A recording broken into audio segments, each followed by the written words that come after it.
Estamos de volta com a parte 2 do vídeo. Peço desculpa que eu acabei tendo um probleminha, até esqueci aqui de colocar o microfone. Daqui a pouco não sai minha voz, né?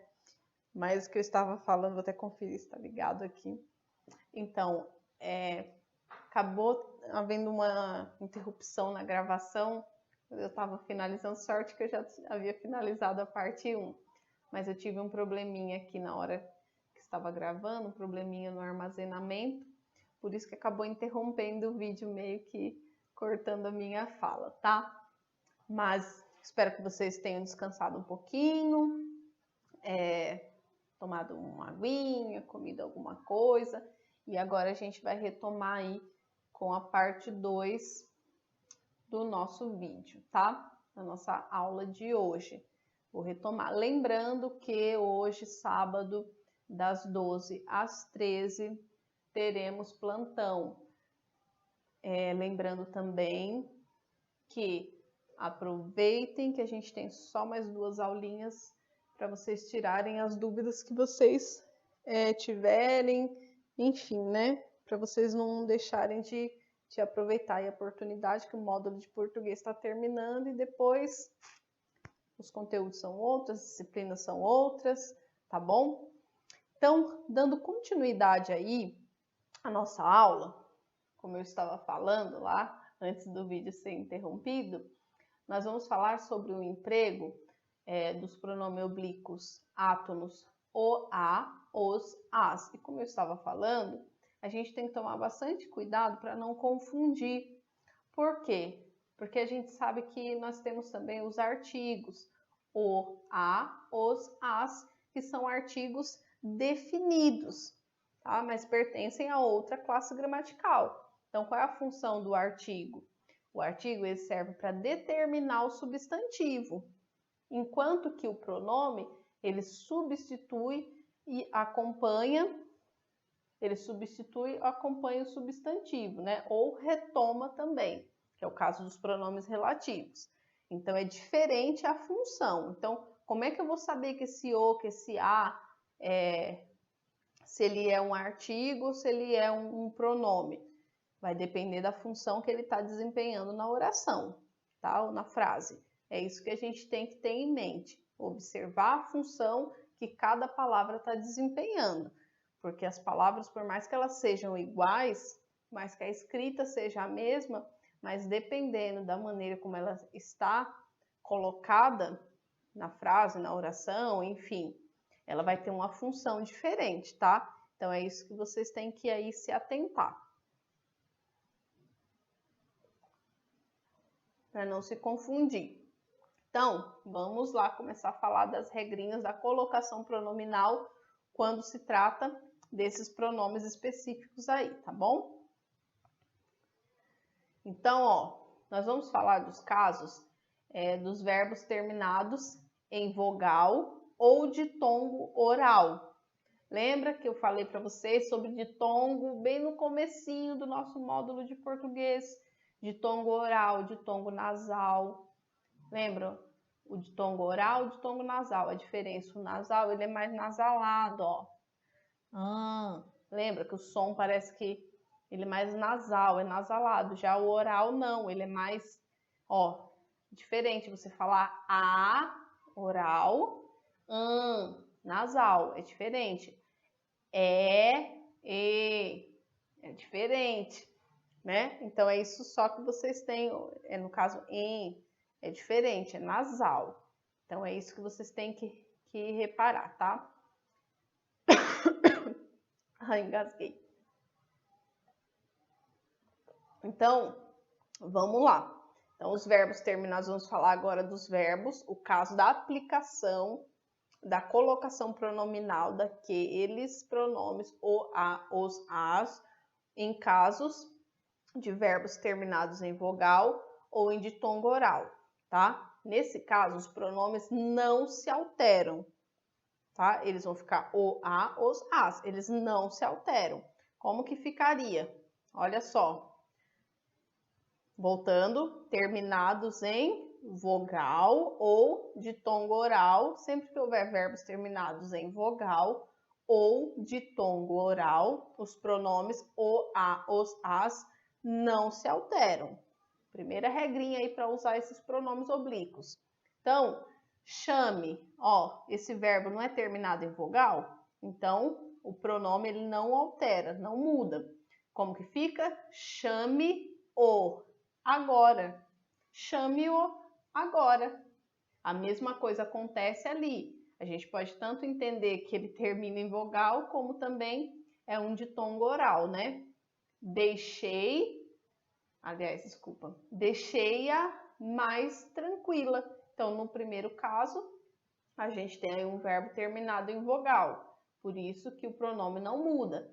No segundo caso, a gente tem aí um verbo onde a gente tem um ditongo oral, por isso que o pronome oblíquo também não muda aí no segundo exemplo. Então, chame-o agora, deixei-a mais tranquila, tá? A gente tem aí as duas situações. Agora, vamos falar de mais uma. Agora nós vamos falar como que fica esse pronome oblíquo o, a, os, as em verbos terminados em R, S ou Z. Quando os verbos são terminados com essas consoantes, aí sim haverá alteração no pronome. Eles vão passar a ser lo, lá, los, las. Então, ó, o verbo encontrar vai passar a ser encontrá-lo, né? Ó, encontrá-lo é o meu maior sonho, tá? Por exemplo, se a gente fala assim, você vai encontrar o, sei lá, o brinquedo? Você vai encontrar o brinquedo? Aí você fala, encontrá-lo é o meu maior sonho. Então, por quê? Porque o verbo encontrar, ele é terminado em R. A mesma coisa do verbo fiz, né? Se eu falar para vocês assim, você fez o exercício? Filo, porque não tinha alternativa.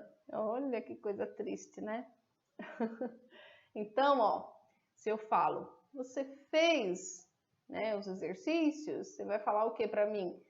Filo, porque não tinha alternativa. É estranho? Foi o que eu falei para vocês no início da aula. Muitas vezes a gente vai se deparar aí com a colocação pronominal, a maneira adequada, ou seja, a maneira formal, correta, e a gente vai falar assim, caramba, mas é muito estranho. Não é por quê? Porque não é o comum. Acho que ninguém nunca ouviu falar, nunca escutou alguém falando. Alguém perguntando, você fez os exercícios?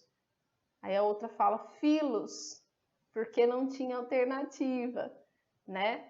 Não é comum, mas é o correto. Então, todas as palavrinhas aí, como tá na regrinha aqui, terminadas em R, S ou Z, a gente altera esse pronome oblíquo átono, o, a, os, as, para lo, lá, los, las, tá? Sempre que os verbos forem terminados em R, S ou Z. Tá? Aí eu falei já os exemplos para vocês, né? Vamos lá. Agora, os casos onde os verbos são terminados em ditongos nasais. Lembra que a gente falou do ditongo oral? Agora a gente vai falar de ditongos nasais terminados em an, em, ão e on. Os pronomes o, a, os, as alteram-se. Eles também vão sofrer alteração. E aí como é que fica? Passam a ser no, na, nos, nas, tá? E aí eu tenho os exemplos aqui que eu vou mostrar para vocês. Perceberam? Quando que não altera? Então, ó, só retomando. Se termina em vogal ou ditongo oral, não altera. Se termina em R, S ou Z, o verbo, altera, né? Como eu mostrei para você. Lo, lá, los, las. Agora, se os verbos são terminados em ditongos nasais, eles também, os pronomes também sofrem alteração. Lembrando que nós estamos falando dos pronomes átonos, o, a, os, as. E aí eles passam a ser no, na, nos, nas. E eu coloquei o exemplo aqui para vocês, para a gente ver como que vai ficar isso daí, tá? Vamos ver como é que fica. Chamem-no agora. Põe-na sobre a mesa. Ah, olha, eu estou com a sua caneta. Põe-na sobre a mesa. Aí você vai lá e ó, sobre a mesa, tá?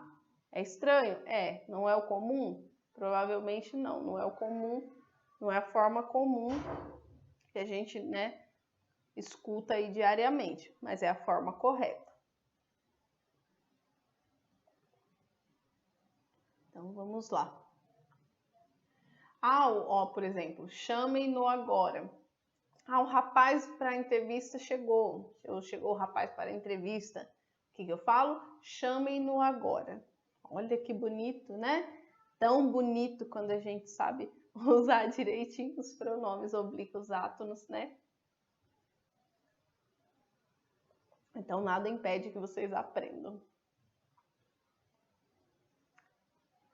E aí, a gente está encerrando aí a parte da colocação pronominal. Eu deixei uma dica que, na verdade, eu já falei dessa dica no meio da nossa aula, lá na primeira parte do vídeo.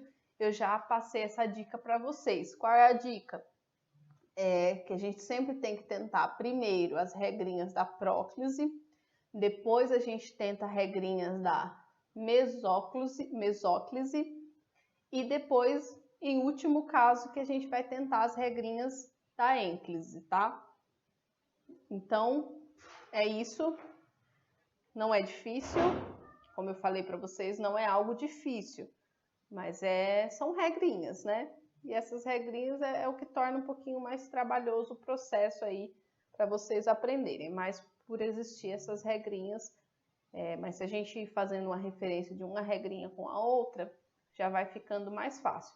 E se a gente coloca em prática e exercita, né, no dia a dia as coisas que a gente aprende, fica mais fácil ainda, tá? Porque por mais que a gente não estude, por mais que vocês às vezes não peguem o livro depois da aula ou alguma coisa assim, mas alguma coisa vocês vão aprender, né? Se vocês assistiram a aula, alguma coisa vocês vão aprender. E é como eu falei para vocês, nós estamos terminando o módulo de português. Eu acho que vocês não estão à toa, né? Ninguém se matriculou à toa no CPEM.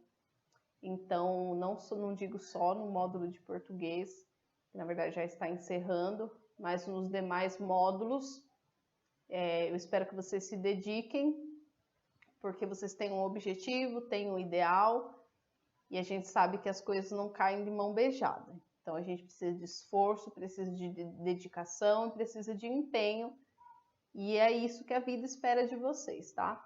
Então, quando vocês terminarem esse módulo de português, que vocês façam uma autoavaliação, que vocês reflitam sobre as práticas de vocês, o que eu estou fazendo, o que eu estou aprendendo, o que eu estou aproveitando, é isso que eu quero, é isso que eu não quero, o que é importante para mim, onde eu quero chegar, né? O que vale a pena? Vale a pena eu passar o dia inteiro no celular, o dia inteiro dormindo, ou vale a pena eu estudar para que lá na frente eu consiga uma coisa melhor, né? Então a gente tem que pensar em diferenciais, né? Qual é o meu diferencial? Porque o mundo está aí. A gente sabe que tem um monte de pessoas no mundo, né? 7 bilhões de pessoas.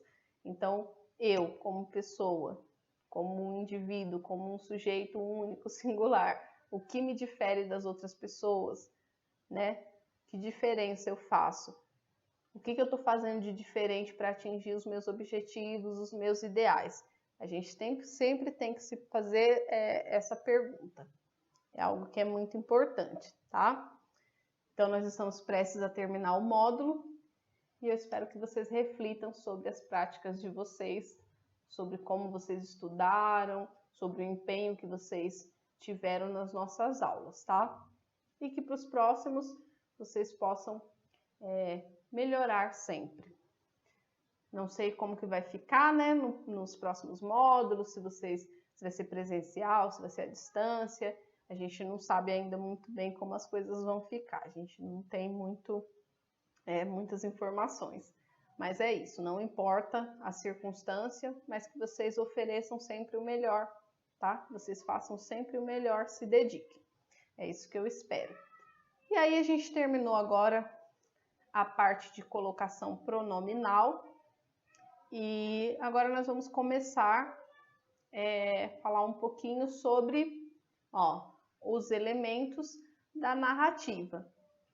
Então, eu já falei meio que superficialmente também com vocês, quando a gente falou lá das diferenças entre tipos de textos de gênero textuais, eu conversei com vocês sobre os elementos da narrativa, né? Então, nós falamos, eu expliquei para vocês o que é narrar. Narrar é contar algo, porque hoje a gente vai falar sobre a narrativa e a gente vai falar um pouquinho também sobre a dissertação argumentativa. Então, o que seria narrar? Narrar é contar algo. Então, quando a gente está lá na casa da amiga, do amigo, e a gente conta como que foi nosso final de semana, o que aconteceu, as pessoas que vocês conheceram, os amigos que vocês fizeram, os lugares que vocês viram, e aí vocês descrevem esses lugares, vocês contam quem passou por lá, quem estava lá, quem chegou, quem foi embora, quem caiu, quem dançou, né? Quem contou uma piada, e assim por diante. Quando a gente faz isso, nós estamos fazendo o quê? Narrando, porque a gente está contando algo, né? E quando a gente narra, ou seja, quando a gente conta uma história, seja ela verídica ou não, a gente precisa que essa história ela tenha essencialmente, obrigatoriamente, alguns elementos que são próprios da narrativa. E que elementos são esses?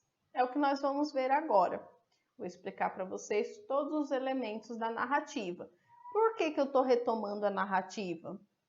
Porque a gente vai falar hoje também sobre o discurso direto, discurso indireto, e aí o discurso indireto e o indireto livre. Tá? Nós vamos falar sobre os tipos de discurso na narrativa. Então, para isso, eu achei conveniente retomar um pouquinho com vocês aí os elementos da narrativa também, tá? Então, vamos lá. Então, como eu estava falando, toda narrativa, ela precisa obrigatoriamente conter determinados elementos, que é o que nós vamos falar agora. Vocês provavelmente vão lembrar que sirva também como uma revisão, porque daí já na próxima aula, na semana que vem, eu não vou retomar a parte de narrativa nem de dissertação, tá? Então, que já sirva aí como uma espécie também de revisão para vocês. Então, a gente vai começar falando sobre o narrador. O que é o narrador? Que elemento é esse da narrativa? O narrador nada mais é do que quem conta a história. O narrador é quem conta, né? Se eu estou contando uma história, quer dizer que eu estou narrando, eu sou a narradora, eu, Maíra. Então, o narrador é quem conta a história. E aí, esse narrador, ele é classificado em 3 tipos. E a gente vai começar falando sobre o narrador personagem. O que seria esse narrador personagem? O narrador personagem é o narrador que conta a história, mas ele também participa da história. Ele também é um personagem da história. Por isso que a gente fala que é um narrador personagem. E esse narrador, ele vai contar a história em primeira pessoa. Por quê? Porque ele faz parte da história. É o eu, né? Eu estou contando. Então, eu, Maíra, de repente, eu vou contar uma história para vocês. De algum lugar que eu fui, que eu conheci. E aí eu quero contar o que aconteceu. Ou de uma aula, sei lá, que eu participei e eu quero contar para vocês. E eu participei da aula. Eu fui aluna da aula ou eu fui a professora da aula e eu vou contar para vocês como que foi. Olha, eu cheguei e aí tinha alunos de vários lugares e esses alunos, daí a gente começou a conversar, e não sei o quê. Então, quer dizer, eu participo da história também. Então, por isso que a gente fala que é um narrador personagem, porque é aquele narrador que ele também participa da história, né? Então, quando o narrador ele conta a história e ele participa da história também, a gente tem aí um narrador personagem, que é o caso aí de num livro, vou dar um exemplo, é o caso do livro Memórias Póstumas de Brás Cubas, que é um livro de Machado de Assis. Se vocês tiverem curiosidade em ler, leiam, tá? Então, nesse livro, Memórias Póstumas de Brás Cubas, conta a história de uma pessoa que morre e ela mesma conta a história dela, né? Ele mesmo conta a história dele, depois de morto. Então, é legal, é interessante, se vocês quiserem, tiverem curiosidade, dá uma lidinha, tá? Então, nesse caso, ao mesmo tempo que ele conta uma história, ele faz parte dessa história também. Ele é um personagem dessa história, tá? E quando eu falo faz parte, não é fazer parte como um observador, como uma pessoa que vê de longe, mas sim uma pessoa que participou de todo o enredo ali, de toda a história. Por isso que é um narrador personagem, tá? Agora, o que seria, você já aprendeu o que é um narrador personagem? O que é um narrador observador? Primeiro, que a narrativa contada por um narrador observador é uma narrativa em terceira pessoa, tá? Porque não é mais o eu quem está contando, mas sim o ele, né? É em terceira pessoa. É uma outra pessoa que está de fora da história, mas que viu ali a situação e está contando uma história. Vamos pensar assim. Então, no exemplo anterior, eu falei que eu estava ali participando da aula e que eu estava contando para vocês como que foi. Agora, vamos imaginar uma situação onde eu estou ali de longe e, de repente, eu vejo uma aula ao ar livre, né? Porque para eu conseguir assistir a aula, eu teria que, né, ter a possibilidade de, então, vamos imaginar que seja uma aula ao ar livre. E, de repente, eu estou ali assistindo, eu vejo de longe, aquilo me chama a atenção e eu começo o quê? A observar. Eu observo a aula, eu fico só assistindo, mas eu não participo. E aí eu venho aqui e conto para vocês. Olha, aconteceu uma aula assim, em tal lugar, tinha essas pessoas, as pessoas estavam... A aula era sobre, sei lá, os astros e eu começo a contar. Mas contar o quê? O que eu vi. Eu não participei da história, mas sim vi. Observador. Então, se o narrador é um personagem da história, a gente tem um narrador personagem. Se o narrador não é um personagem da história, a gente tem um narrador observador, tá? Então, essa é a diferença entre o narrador personagem e o narrador observador. Lembrando que o narrador personagem, primeira pessoa, e o narrador observador, terceira pessoa, tá? E aí, o mais comum, aliás, os mais comuns são esses dois, narrador observador e narrador personagem. Só que a gente tem um outro tipo de narrador que é menos falado, na verdade até de certo modo é um tipo de narrador observador, que é o narrador onisciente. O que é esse narrador onisciente? Vocês provavelmente já se depararam com algum tipo de narrativa onde o narrador, ele fala o que a pessoa está pensando, ele fala o que a pessoa está sentindo, às vezes a pessoa nem sabe o que está sentindo. Sabe aquelas histórias assim, tipo de novela? Que o narrador, ele fala assim, claro, isso é em livro, né? Porque normalmente em novelas tem os personagens vão falando, não existe ninguém por trás narrando a história, mas um livro. No livro a gente sabe que tem o narrador. E aí ele vê que a moça, sei lá, o moço, eles são amigos, e eles estão lá conversando, e de repente o narrador, ele declara ali pra gente que a mocinha tá apaixonada pelo rapaz, mas ela ainda não sabe que tá. Mas o narrador já sabe. Por que ele sabe? Porque ele é onisciente. E aí, não falando de religião, mas quem frequenta vai lembrar quando fala que Deus é onipresente, onipotente e onisciente. Estou falando isso só para quando vocês ouvirem a palavra onisciente, aí por quem sabe vocês fazendo uma relação com alguma coisa que vocês já ouviram falar, facilite, tá? Não estou falando necessariamente de religião, mas é só fazendo uma comparação. Por que é onipresente? Porque está em todos os lugares. Por que é onipotente? Porque pode tudo. E por que é onisciente? Porque sabe tudo. Então, o narrador onisciente é aquele narrador que sabe tudo. Ele sabe mais do que o próprio personagem. Ele sabe mais do que o personagem está sentindo do que o próprio personagem, tá? Ele vai além do que o personagem mostra, né? Porque em alguns casos a gente sabe o quê? O que o personagem fala, o que o personagem demonstra. No caso do narrador onisciente, não. O narrador sabe mais do que o personagem. Por isso que ele é um narrador onisciente, tá? Então, a parte do narrador é isso. Agora, nós vamos falar de um outro elemento da narrativa, que são os personagens.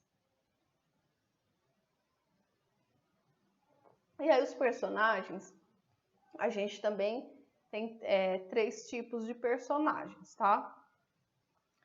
Então, a gente tem os personagens das histórias onde eles são protagonistas. O que seria o protagonista?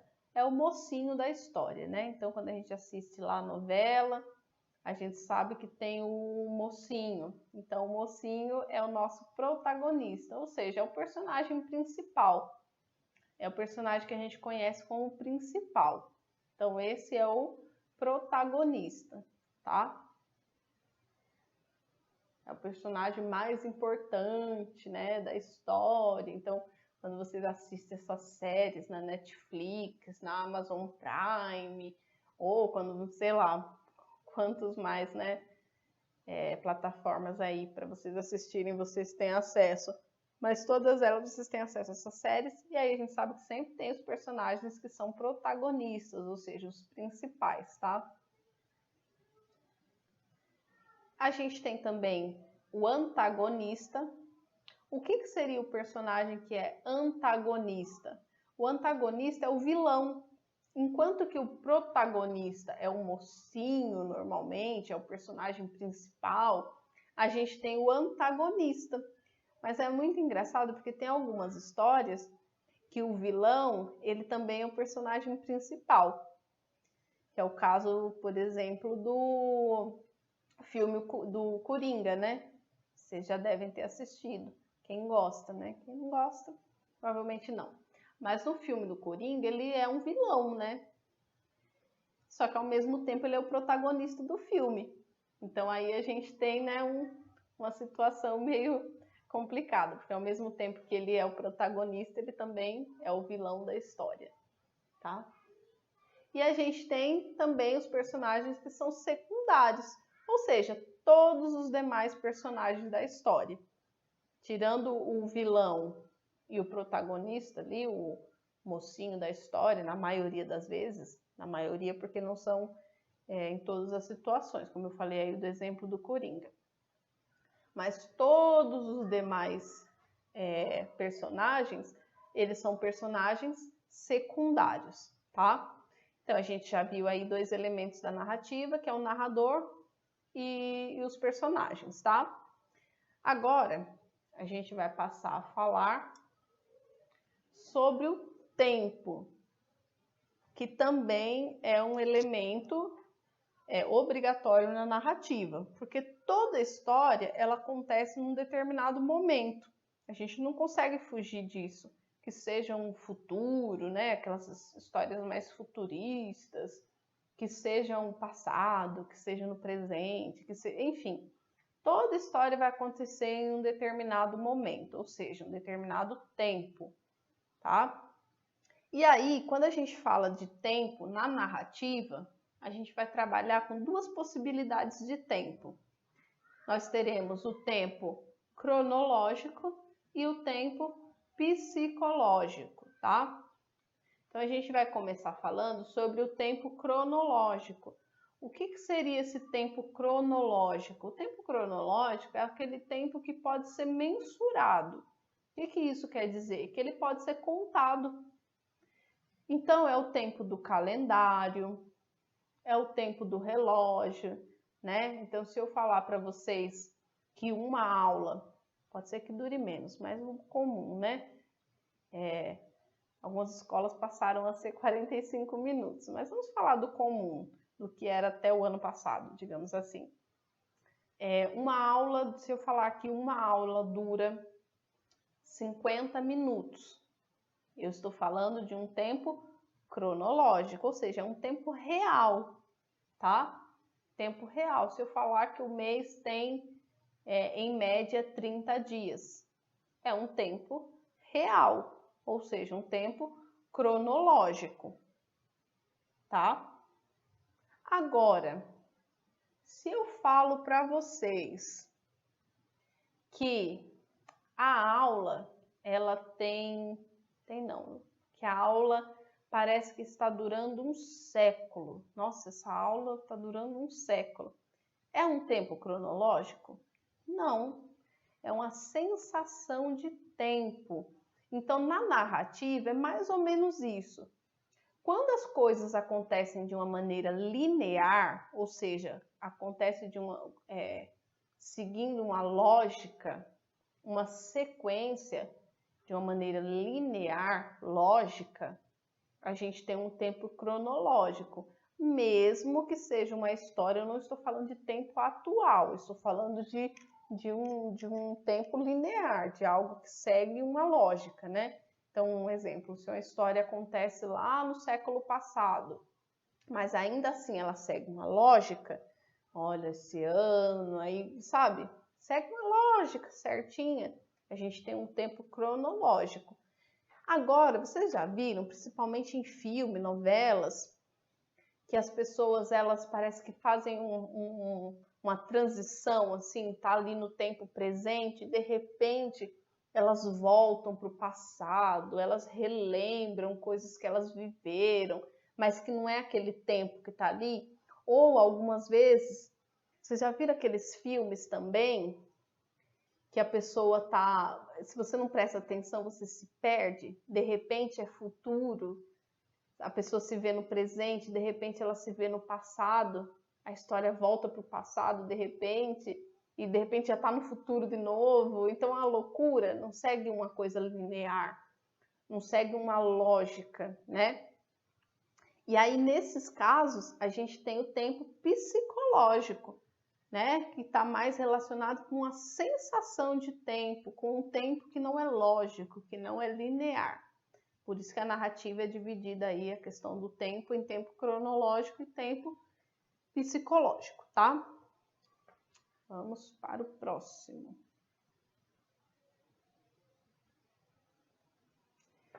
Depois, a gente tem aí o espaço, que é o ambiente, né? Toda narrativa, ela vai acontecer em um determinado local, um determinado ambiente, um determinado espaço.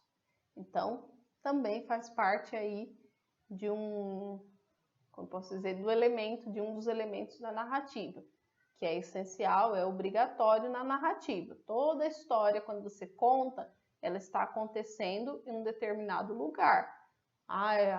Fui numa praça, a história acontece, sei lá, vamos pensar, numa floresta, a história acontece num deserto, numa cidade, acontece no Rio de Janeiro, a história acontece em Nova York, a história vai acontecer em algum lugar, tá? Em algum espaço. Por isso que o espaço também é um elemento essencial, um elemento obrigatório da narrativa, tá? Vamos para o próximo item, que é o enredo.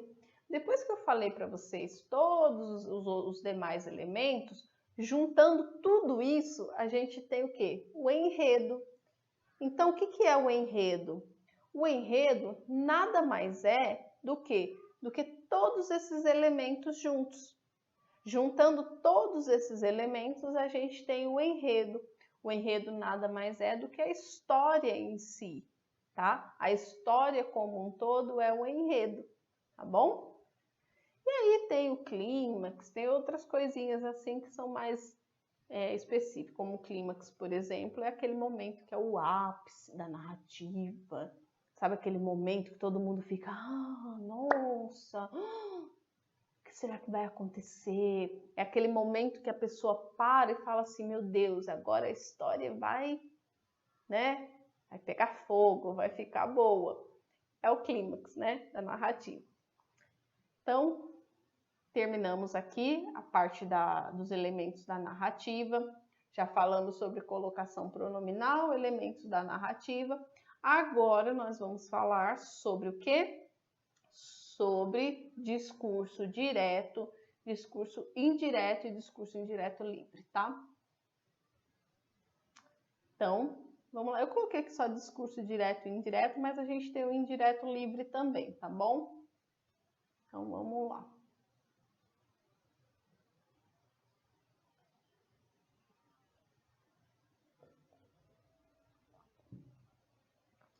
Então, ó, o que seria o discurso direto?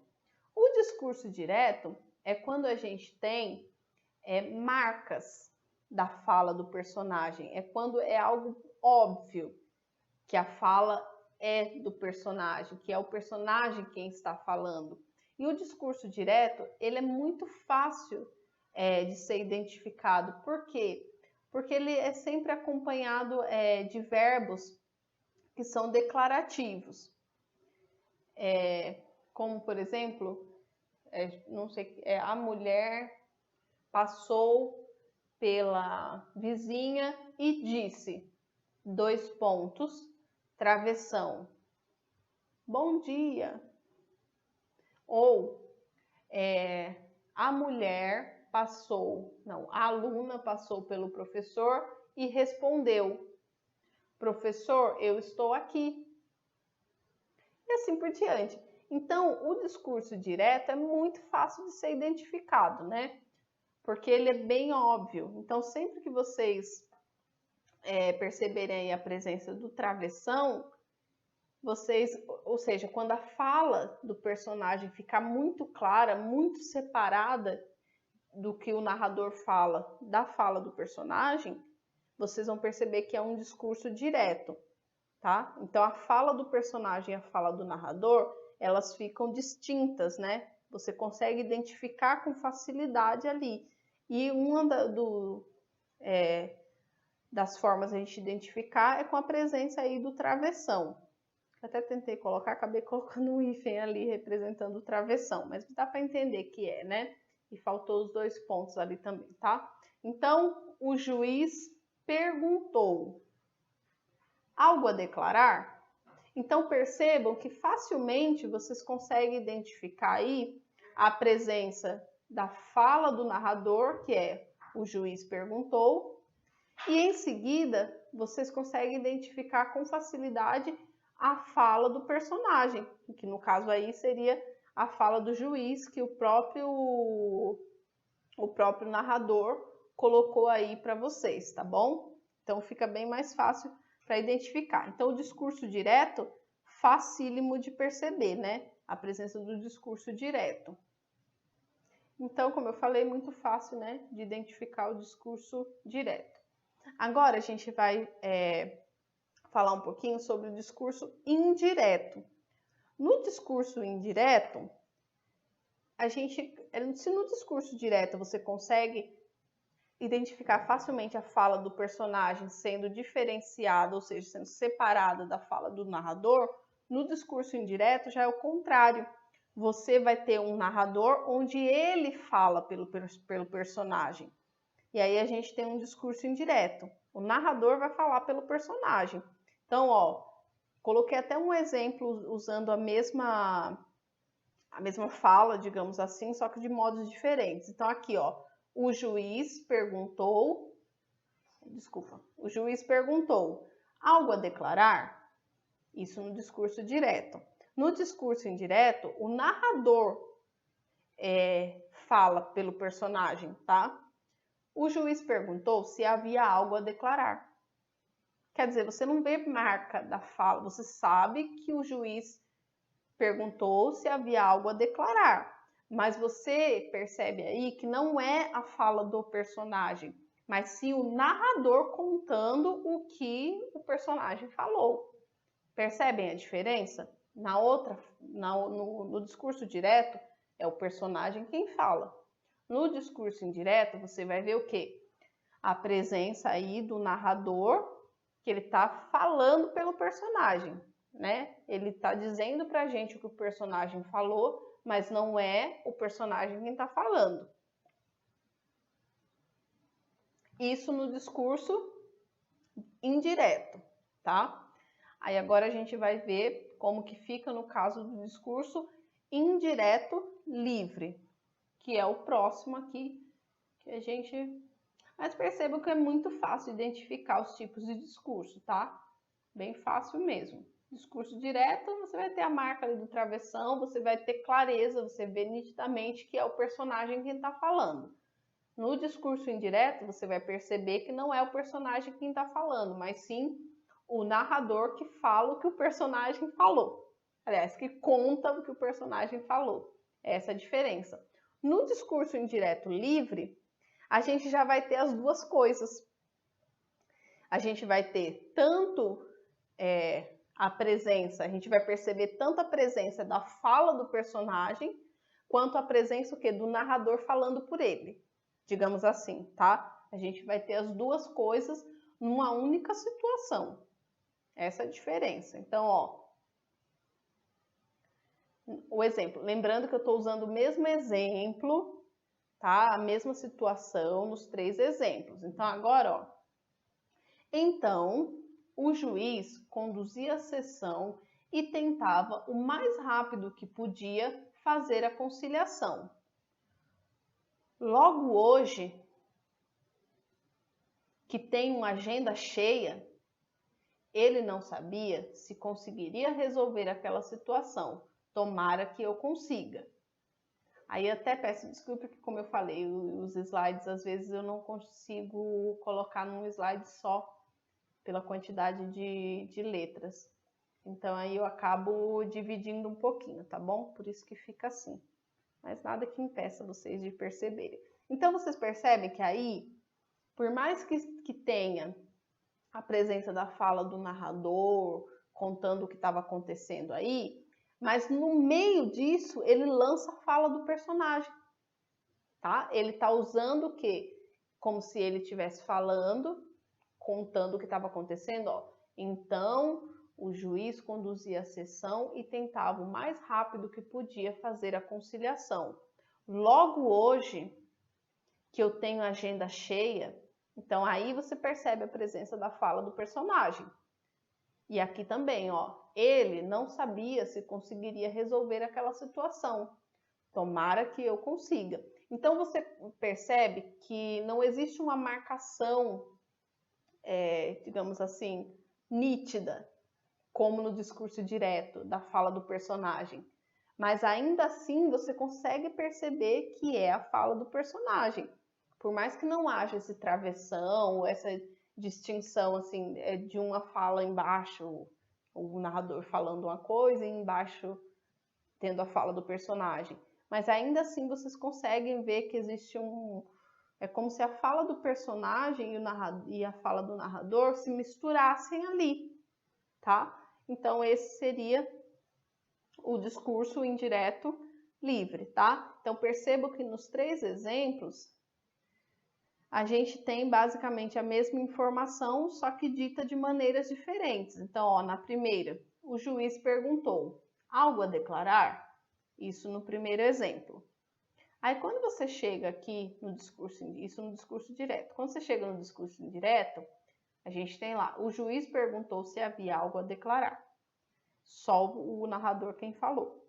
Depois, a gente tem o discurso indireto livre, que como eu acabei de ler para vocês. Então, o juiz conduzia a sessão e tentava o mais rápido que podia fazer a conciliação. Logo hoje, que eu estou com uma agenda cheia, aliás, que tem uma agenda cheia, ele não sabia que conseguiria resolver aquela situação. Tomara que eu consiga. Então, aí a gente percebe que as falas, elas se misturam, né? Enquanto o narrador fala, ao mesmo tempo ele insere ali a fala na história, a fala do personagem, tá? Por isso que aí a gente tem o discurso indireto livre, tá? Fácil, né? Então, olha quanta coisa a gente está aprendendo hoje. Então, nós já aprendemos colocação pronominal, que foi bem puxadinho por conta das regrinhas, né? Como eu falei, muita regrinha. Aí eu coloquei um pouquinho aí da narrativa e do discurso direto, indireto e indireto livre, para dar uma tranquilizada, né? Porque não é algo difícil, já parte para uma coisinha assim mais simples, mais fácil, para a gente também não ficar muito com uma aula muito cansativa, né? Que às vezes vocês assistirem aí uma aula de 2 horas e pouquinho, eu acredito que seja bastante tempo para ficar assistindo a professora falando, né? E às vezes não é muito agradável. Mas enfim, tá? Então, como eu falei, já falamos sobre colocação pronominal, já falamos sobre os elementos da narrativa.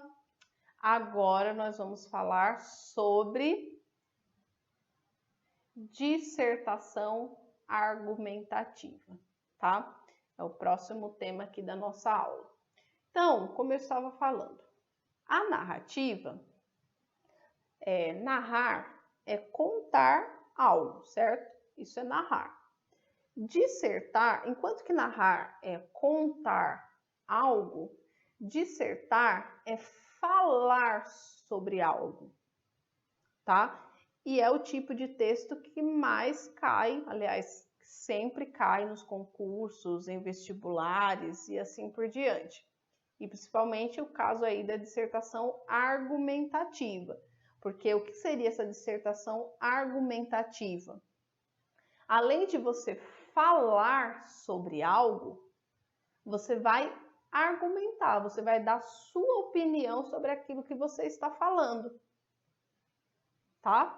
Então, você vai dissertar, que é falar sobre algo, você vai dar a sua opinião sobre aquilo, só que quando a gente fala em opinião, a gente tem que tomar bastante cuidado com isso, porque dar opinião requer uma certa responsabilidade.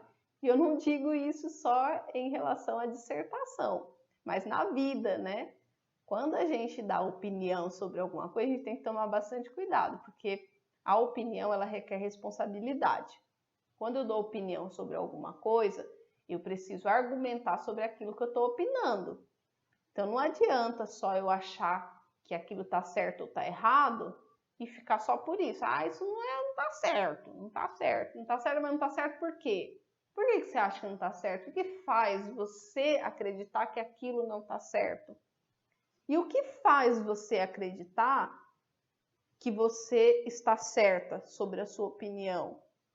E é aí que vem a argumentação, que é extremamente importante, não só para a dissertação, mas para a vida da gente. Quando a gente está conversando com alguém, a gente não pode simplesmente falar assim, ah, não concordo com você. Tá, você não concorda por quê? Né? Por que você não concorda? Olha, eu não concordo por isso, isso e isso, tá? Então, como eu falei, vamos levar essa coisa da opinião para a vida, tá? Porque é muito importante, porque o que tem de gente aí dando opinião sem base nenhuma, ou dando opinião simplesmente porque acha que pode dar opinião, né? E a gente sabe que não é bem assim. Então, dissertação, dissertar, falar sobre algo. argumentativa, por quê? Porque você vai opinar, você vai dar a sua opinião e quando a gente dá opinião, a gente precisa argumentar, não é só dar opinião. Você dá opinião e você argumenta, você utiliza argumentos que comprovem o que você está falando, tá? Então vamos lá. Eu coloquei aqui uma listinha do que eu acho que é mais importante para a gente fazer uma boa dissertação. O que é necessário para a gente fazer uma boa dissertação? O que precisa? Onde que eu não posso errar? E é isso que a gente vai falar na nossa aula agora, o último assunto aí da nossa aula, tá? Então, primeira coisa, que é quando a gente vai fazer uma dissertação, quando a gente vai falar sobre algo, normalmente não é algo livre, né? Você não vai chegar num concurso e a pessoa vai falar assim, fale sobre o que você quiser. Isso não vai acontecer. Então, normalmente, você tem um tema, né? Normalmente não, sempre, né? Dificilmente você vai chegar numa prova e vai estar lá, como eu falei, tá escrito, fale sobre alguma coisa, disserte sobre alguma coisa. Não. Normalmente você vai ter o quê? Um tema, e esse tema, ele sempre é bem específico. É isso que vocês têm que ter em mente. Não é o tema, ele é algo bem específico. E isso é sempre um erro que as pessoas cometem, é não ler o tema com atenção. Então, primeira coisa quando vocês forem fazer uma dissertação é ter bastante atenção em relação ao tema. O que está pedindo? Sobre o que eu vou escrever? Leia com bastante atenção. E uma outra coisa que é muito bacana é que eles costumam colocar textos norteadores, né? Então, quando vocês vão fazer provas, seja concurso, seja vestibular ou qualquer outra prova, eles costumam colocar alguns textos para nortear. E esses textos eles servem para quê? Para especificar mais ainda o tema, porque às vezes se coloca só o tema, isso pode abrir a possibilidade da pessoa pensar em outras coisas. Mas o que eles fazem? Eles colocam normalmente uns 3 textos, no mínimo 2, que é um texto norteador, que é a favor, tem uma posição a favor sobre o tema. Vamos supor, a falar sobre a legalização do aborto, que é uma coisa que causa muita polêmica. Então vai ter um texto que tem um posicionamento a favor. Vocês vão ter um outro texto que vai ter um posicionamento contra e talvez um termo que seja a favor e contra ao mesmo tempo, tá? Então, normalmente você tem essas informações. Por quê? Porque a ideia dessas provas é gerar uma imparcialidade. Então, eu não posso simplesmente colocar um texto ali norteador que é contra, ou só um texto norteador que é a favor, tá? Porque isso tem que ser imparcial, não está em jogo. Vai ter mais ponto quem vai ser contra, ou mais ponto quem é a favor. Não. Está em jogo o quê? A maneira como você fala sobre aquele assunto, a informação que você tem e a maneira como você argumenta, tá? É isso que está em jogo. Então, não se esqueçam, sempre tenham uma atenção em relação ao tema. Prestem bastante atenção. Então, olha, e aí a gente tem a parte da delimitação do tema. O que seria essa delimitação, né, de tema? O que acontece muitas vezes é que as pessoas, elas por não lerem, né, por não ler o tema com atenção, por não prestar atenção no que lê, a pessoa acaba muitas vezes fugindo do tema. E isso é algo que é gravíssimo, porque em algumas situações você pode acontecer até da sua redação ela ser anulada, ela ser zerada. Por quê? Porque você fugiu do tema. Então isso é muito importante. Não fujam do tema. E às vezes acontece, mesmo que você tenha entendido o tema, às vezes acontece da gente fugir. É igual quando a gente está conversando com alguém. Às vezes a gente não está conversando e de repente você começa falando sobre culinária e depois você já está falando sobre o lançamento do próximo carro. Ou a gente está falando sobre culinária, de repente a gente está falando de alguém que vai para Marte. Não acontece? Acontece.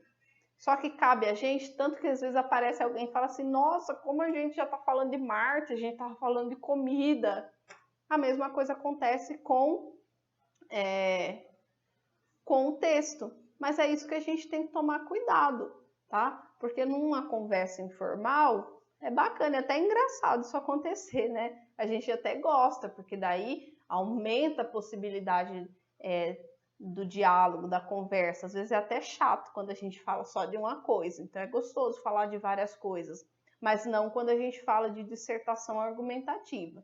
Se o tema é esse, é sobre isso que você vai falar, tá? Não é para falar de outra coisa, é para falar desse tema específico. Então, tomem bastante cuidado, tenham bastante atenção com a delimitação de tema, tá? Não fujam do tema. Primeiro, leiam com atenção para vocês entenderem muito bem sobre o que é o tema, sobre o que vocês vão falar. Depois, tenham bastante cuidado, porque a gente começa falando sobre o que deve e depois a gente vai mudando o assunto que a gente nem percebe. E aí, tem tempo para começar o texto tudo de novo? Não tem. Porque a gente sabe que prova, tem o tempo. Então, às vezes você não vai ter a possibilidade de começar o texto tudo de novo e produzir. Ou se você conseguir, o seu texto provavelmente não vai ter tanta qualidade por falta de tempo para pensar e para estruturar o texto. Então, já prestem atenção desde o começo para não acontecer isso, tá bom? Uma outra coisa muito importante é que a gente sempre tem que refletir sobre quais argumentos utilizar. Porque é aquilo que eu falei, quando eu dou opinião sobre alguma coisa, eu tenho que defender meu ponto de vista. Eu tenho que argumentar sobre aquilo que eu estou falando. Então, é como a gente tem que ter o quê? A gente tem que persuadir. A gente tem que pensar que quando a gente está fazendo uma dissertação argumentativa, a gente está vendendo o nosso peixe. E o que é o nosso peixe? É a nossa opinião. Então, eu tenho que usar argumentos que sejam convincentes, ou seja, argumentos que vão convencer o leitor. É essa a sua função, é convencer o leitor. Pensem assim, eu estou escrevendo e eu preciso que a pessoa que está lendo se convença do que eu estou falando. Sabe quando a gente está numa discussão, que a gente está brigando ali, discutindo com alguém, e a gente quer a todo custo que a gente saia por cima e que a gente, que nós estejamos certos? É mais ou menos parecido, né? Porque às vezes o que acontece? Às vezes nessas discussões elas são banais demais.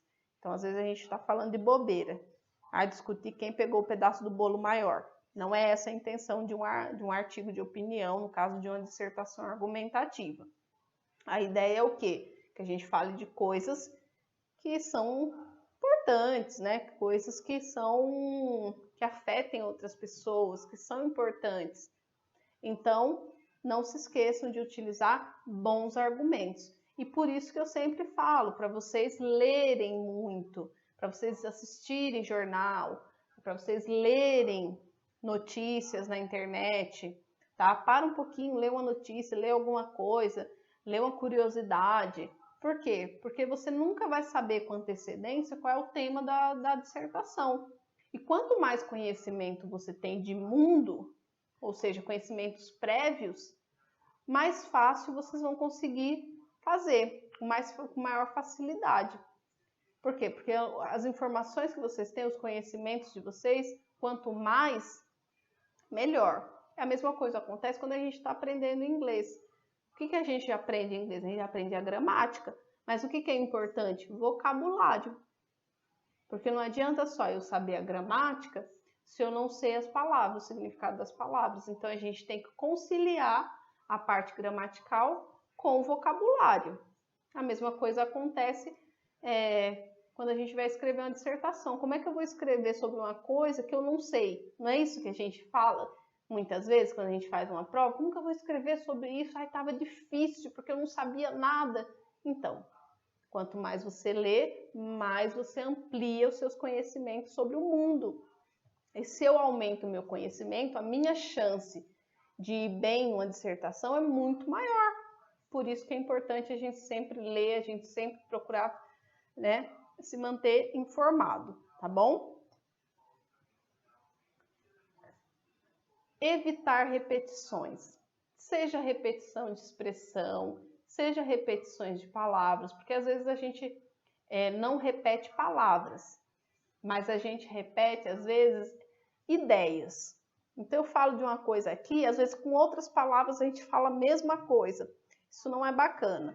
Então sempre evitem repetições, tá? Repetições, na maioria das vezes, são desnecessárias, tá? A não ser que você tenha uma intencionalidade, tirando esse fato, é desnecessário, tá bom? Que é o que a gente falou lá do pleonasmo, dos vícios, né? Se é intencional, não é vício, mas se não é intencional, é um vício, tá? É isso que a gente tem que tomar cuidado.